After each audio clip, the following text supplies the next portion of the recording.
drop shipping is the concept where you aren't holding any retail, you, seller, person.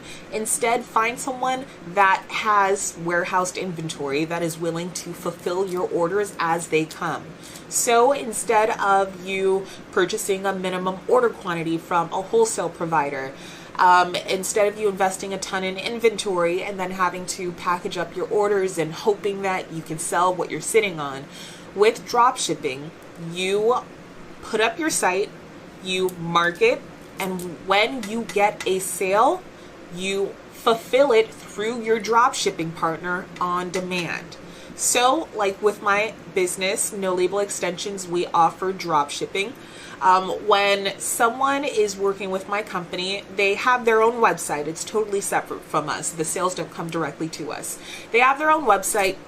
They get a sale and they use the pictures that they get from us or whatever. Maybe they bought 1 or 2 products and took some photos, but they have their own site up. However they're selling it, maybe they're using word of mouth and saying, hey, I have really great hair, I'd love to sell you.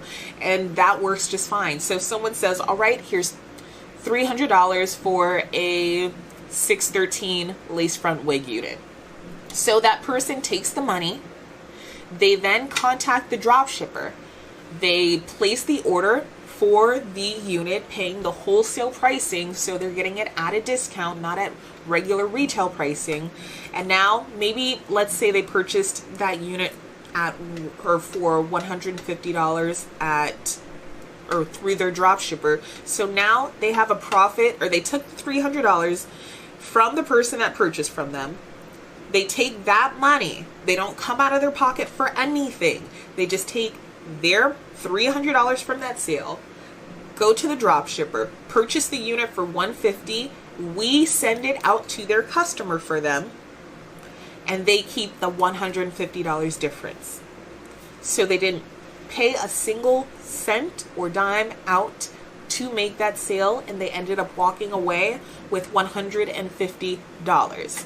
That is why dropshipping is such an attractive option for people that don't have a ton of inventory to invest in getting started off top. I always suggest starting out that way, just because you then have an opportunity to learn what people actually want, as opposed to you assuming that someone is going to want, or that your community is going to want deep curly and they're going to want really kinky textures, only kinky, like instead of that, you get to just put up the photos of items and learn as your business grows what people actually want. Then after you have this audience of people, after you have this customer base, then maybe you can think about stocking up on some items that you know you can actually move.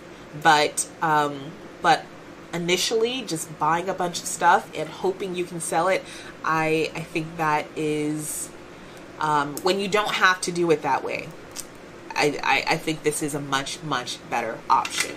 So that is how dropshipping works. And it's not just in hair extensions. If you're in the cannabis industry, there are companies that dropship CBD products, everything from skincare to lotions to bath bombs, like literally. Oh, and then another thing is, when we send out products, you have no clue that it came from my company. There are no labels from my company. Nothing. In fact, it has the return address of my dropshipping client on it. So it literally looks like they have this huge operation and this huge company, when in reality they do. They have my company as their partner to fulfill all of the stuff that they need so that they can just worry about selling. I just really think it's a great option for people that are learning entrepreneurship, so they can focus on the things that really matter and are going to make the difference in their business, which is their marketing.